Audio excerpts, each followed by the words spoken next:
নমস্কার, আমি শুভ। আপনারা দেখছেন agriculture technology research YouTube channel. আজকের এই ভিডিওতে থাম্বনেল দেখে নিশ্চয় সকলে চমকে গেছেন, তাই তো? যে বেগুন গাছে 2,4-D আগাছানাশক স্প্রে করলে বেগুন গাছ তো শেষ হয়ে যাবে। একদম ঠিক কথা। বেগুন গাছে যদি 2,4-D স্প্রে করেন বেগুন গাছ কিন্তু শেষ হয়ে যাবে। তবে এটাও সত্য কথা, বেগুন গাছে যদি আপনি 2,4-D স্প্রে করেন তাহলে প্রচুর পরিমাণে ফুল ও ফল আসবে, একটাও ফুল ঝরবে না। কিন্তু এই 2,4-D স্প্রে করার সঠিক নিয়ম পদ্ধতি আছে। সঠিকভাবে যদি স্প্রে করতে পারেন তাহলে দুর্দান্ত রেজাল্ট পাবেন। 2,4-D হচ্ছে একটি আগাছানাশক বা হার্বিসাইড। তার পাশাপাশি 2,4-D হচ্ছে একটি হরমোন। তাই আপনারা গুগলে গিয়ে সার্চ করতে পারেন 2,4-D হরমোন। সেখানে 2,4-D সম্পর্কে পুরো বায়োডাটা বা মুড অফ অ্যাকশন জানতে পারবেন। তাই 2,4-D বেগুন গাছে স্প্রে করে প্রচুর পরিমাণে ফুল ও ফল আনতে সক্ষম। তাই এটি ব্যবহার করার সঠিক নিয়ম আছে। বুঝতে পারলেন তো? আজকের এই ভিডিওতে আমি জানাবো 2,4-D কি পরিমাণে বেগুন গাছে স্প্রে করবেন এবং বেগুন গাছের কোন বয়সে স্প্রে করবেন সেটা আজকের ভিডিওতে ক্লিয়ার করে আমি বুঝিয়ে বলবো। আমি যে শর্ত দিব বা যেভাবে বলবো সেই অনুযায়ী কাজ করবেন, না হলে আপনার গাছের ক্ষতি হতে পারে। তো বেগুন গাছের ফুল সব থেকে কোন মাসে বেশি ঝরে আপনাদের বলে দিই। বেগুন গাছে দেখবেন যখনই পৌষ মাস এবং মাঘ মাস পরে অতিরিক্ত কুয়াশা বা শীত পড়ে, যার ফলে দেখবেন ফুলগুলি কিন্তু খুব দ্রুত শুকিয়ে ঝরে পড়ে। সেখানে যথেষ্ট পরিমাণে খাদ্য মানে রাসায়নিক সার, মাইক্রোনিউট্রিয়েন্টস বা অনুখাদ্য, হরমোন স্প্রে করার পরেও, অনেক ধরনের ফাঙ্গিসাইড স্প্রে করার পরেও সেই ফুলকে টেকানো মুশকিল হয়ে পড়ে। তো সেই জায়গাতে যখন সমস্ত কিছু ফেল হয়ে যায় তখন একমাত্র উপায় থাকে 2,4-D। তাই এই 2,4-Dও স্প্রে করার একটি নিয়ম আছে। আজকের এই ভিডিওতে আমি সেই মিক্সচারটা বানিয়ে দেব, আপনারা তখন বেগুন গাছে স্প্রে করবেন। তো চলুন আজকের এই ভিডিওতে আমি 2,4-D মিক্সচারটা বানিয়ে আপনাদের দেখাই।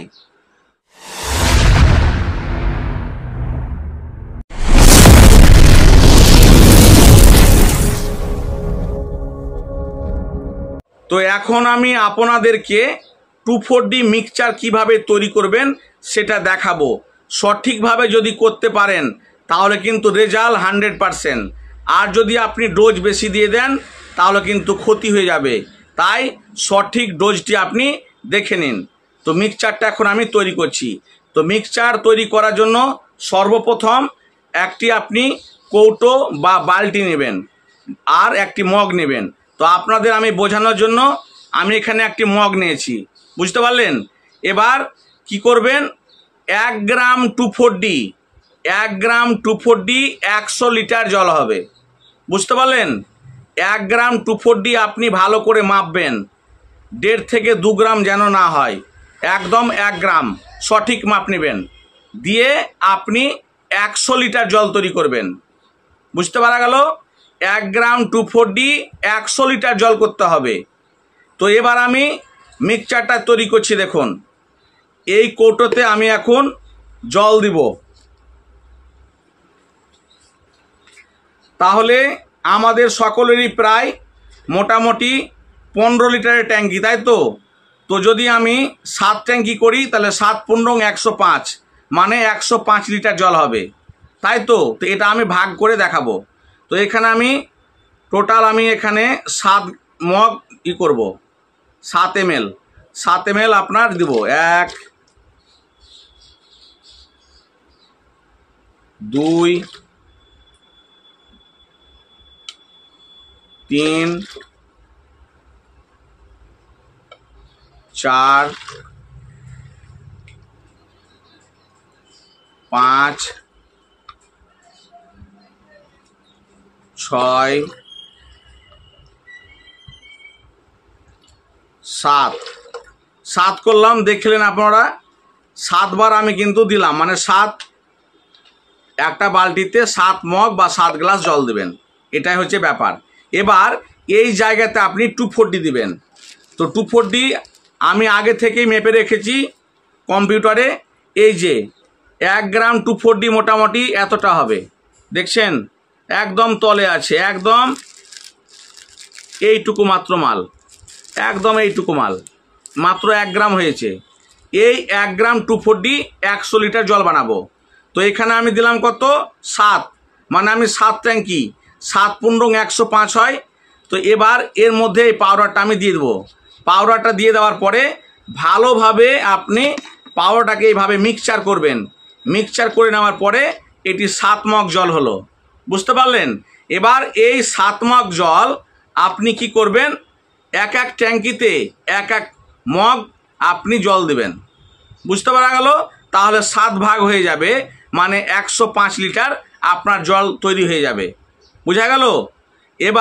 এবার কি করবেন, এটা ধরুন আপনার বেগুনের জমিতে 2 ঢপ জল লাগছে, আপনার জমি ছোট, হয়তো 10 কাঠা, সেক্ষেত্রে কি করবেন, এখান থেকে আপনি 5 মগ জল ফেলে দিবেন, বোঝা গেল?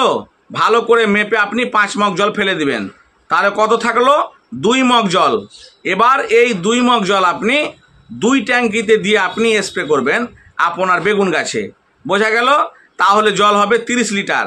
1 গ্রামের ভাগটা আমি বানিয়ে দেখালাম, নিশ্চয় সকলে বুঝতে পেরেছেন। এবার এটার সাথে আপনি কি করবেন, একটু জিঙ্ক এবং বোরন দিবেন। তো জিঙ্ক বোরন কি দিবেন,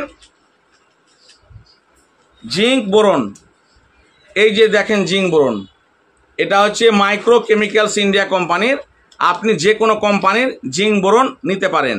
তো 15 লিটার ট্যাঙ্কিতে দিবেন আপনি, বোরন হচ্ছে 30 গ্রাম আর জিঙ্ক দিবেন 15 গ্রাম, দুটোকে একসাথে দিবেন। আর কি করবেন, যেটা আপনাদের মিক্সচার বানিয়ে দেখালাম, আপনার 7 মগ জল, তো আপনার যতটা লাগবে তত মগ জল প্রতিটা ট্যাঙ্কিতে দিবেন, মানে 15 লিটার ট্যাঙ্কিতে, বোঝা গেল? দিয়ে আপনি এই তিনটিকে একসাথে মেশাবেন, বোরন, জিঙ্ক আর এই 240, বোঝা গেল?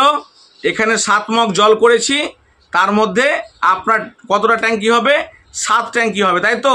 তো আপনার যতটা ট্যাঙ্কি দরকার জল ততটা নেবেন, বাকিটা ফেলে দেবেন, দিয়ে বোরন আর জিঙ্কের সাথে মিশিয়ে স্প্রে করবেন। এটা স্প্রে করবেন সকালে অথবা বিকেলবেলা, দিয়ে আপনার বেগুন গাছে স্প্রে করবেন। এবার স্প্রেটা কোন গাছে করবেন, কোন স্টেজে করবেন, এটা হচ্ছে সব থেকে বড় বিষয়। সেটা হচ্ছে বেগুন গাছ দেখবেন অনেক পুরনো হয়ে গেছে, আপনার গাছে ফুল ও ফল মোটেই আসছে না, মাত্র আর 2 মাস গাছের বয়স থাকবে, মানে 2 মাস পর বেগুন গাছ কেটে দিবেন বা তুলে ফেলে দিবেন, এই রকম স্টেজে আপনি ব্যবহার করবেন, বোঝা গেল? আপনি ছোট গাছে কখনো ভুল করেও দিবেন না। বেগুন গাছে দেখবেন যে আর 2 মাস গাছ আপনার জমিতে রাখবেন, একদম শেষের দিকে তখন এই মিক্সচারটা দিবেন, তাহলে দেখবেন একদম শেষের দিকে এত পরিমাণে বেগুন দিবে যে প্রথম দিকে আপনি যতটা বেগুন তুলেছেন তার থেকে কিন্তু 4 গুণ বেগুন বেশি হবে, এটাই কিন্তু বাস্তব। তাই নতুন গাছে কখনো দিবেন না, একদম পুরনো গাছে দিবেন, গাছের যখন বয়স শেষ, একদম লাস্ট স্টেজ, যখন আর 2 মাস মতো গাছ থাকবে, তখন এই মিক্সচার দ্রবণটি আপনি বেগুন গাছে স্প্রে করবেন। তাছাড়া যারা টমেটো চাষ করছেন, টমেটো দেখবেন শীতকালে পৌষ এবং মাঘ মাসে এত পরিমাণে কুয়াশা বা শীত পড়ে, যার কারণে বিভিন্ন রকম ফাঙ্গিসাইড, ভিটামিন, হরমোন স্প্রে করার পরেও ফুলগুলি শুকিয়ে শুকিয়ে ঝরে যায়, যে ক্ষেত্রে রোগটিকে বলা হয়ে থাকে ব্রোটাইটিস সিনেরা। তাই সেই জায়গাতে একই মাত্রায় ডোজ আপনি টমেটোতেও চালাবেন। এটা হচ্ছে পৌষ এবং মাঘ মাসে বয়স্ক গাছে, বোঝা গেল? আপনি টমেটো গাছ যদি ছোট থাকে কখনো স্প্রে করবেন না। দেখবেন আপনার গাছে প্রচুর ফুল চলে এসেছে, কিন্তু ফুল আর মোটেও টিকছে না, সেই স্টেজে আপনি স্প্রেটা চালিয়ে দিবেন, তাহলে দেখবেন রেজাল্ট ধামাকা, বোঝা গেল? তো তো এই পদ্ধতিতে আপনারা টমেটো এবং বেগুন গাছে স্প্রে করবেন। বাকি আর কোনো ফসলে ব্যবহার করা চলবে না, শুধু বেগুন এবং টমেটো। তো আমি আমার দোকান থেকে অনেক কৃষক দাদাকে যারা বেগুন এবং টমেটো চাষ করে থাকে সেখানে এই প্রসেসিং অ্যাপ্লাই করায়। যখন গাছের বয়স একদম প্রায় শেষের দিকে তখন এগুলো আমি করাই। কেন করাই? যে শেষের দিকে যদি করা যায় গাছের কোনো ক্ষতি হবে না এবং প্রচুর পরিমাণে ফুল ও ফল আসবে এবং গাছগুলো তখন শক্তপোক্ত হয়ে থাকে বা বয়স্ক হয়ে যায়। সেই গাছে এই 2,4-D আপনার ক্ষতি করবে না। তবে ডোজটা সব সময় মনে রাখবেন, 1 গ্রাম 2,4-D 100 লিটার জল করতে হবে। এর বেশি করা যাবে না, কম করা যাবে না। যদি আপনি 2,4-D বেশি দেন তাহলে কিন্তু মারাত্মকভাবে ক্ষতি হতে পারে। এই বিষয়টা খেয়াল রেখে আপনি আপনার বেগুন এবং টমেটো গাছে অ্যাপ্লাই করবেন। তবে আমার কথা যদি আপনারা বিশ্বাস না করেন যে না হয়তো ভুল বলছে, তাহলে আপনি কিছুটা জায়গায় টেস্ট করে দেখবেন যে রেজাল্ট কিন্তু ধামাকা দিয়ে পরবর্তীতে আপনি এই অ্যাপ্লাইগুলি করবেন অন্য যখন আবার চাষ করবেন। তো আমার এই চ্যানেলে যারা প্রথম চ্যানেলটিকে এখনও সাবস্ক্রাইব করেননি, চ্যানেলটিকে অবশ্যই সাবস্ক্রাইব করুন এবং সঙ্গে থাকুন। আপনাদের মাঝে যদি কোনো গভীর প্রশ্ন থাকে, কিছুই বুঝতে পারছেন না, তাহলে আমার এই কন্ট্যাক্ট নাম্বারে ফোন করবেন, আমি আপনার প্রশ্নের উত্তর দেওয়ার চেষ্টা করব। তবে আপনারা যদি কেউ কীটনাশক, ছত্রাকনাশক বিভিন্ন ফসলে নিতে চান তাহলে এই অ্যাড্রেসে অবশ্যই যোগাযোগ করবেন, আপনি সমস্ত কিছু ট্রিটমেন্ট পেয়ে যাবেন। তো চলুন আজকের এই ভিডিওটি এই পর্যন্ত শেষ করা যাক। সকলেই ভালো থাকুন, সুস্থ থাকুন, আগামী দিনে খুব সুন্দরভাবে শাকসবজি চাষ করুন। নমস্কার।